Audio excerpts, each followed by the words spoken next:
Fl-eqel tas-sajf li għadda, it-titjiriet kummerċjali lejn Malta żdiedu meta mqabbel mal-istess perjodu fl-2019, is-sena ta' qabel il-pandemija u l-aħħar sena rekord għat-turiżmu Malti.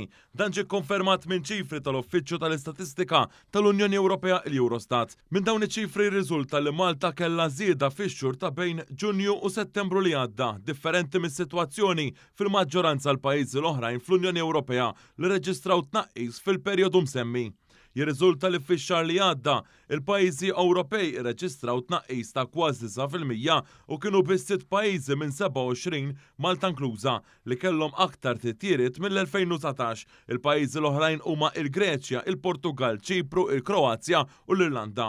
U dan fil-waqt li l-aktar pajjiżi li kellhom tnaqqis ta' titjiriet kummerċjali f'Settembru kienu il-Latvja, il-Finlandja, l-Estonja u l-Iżvezja.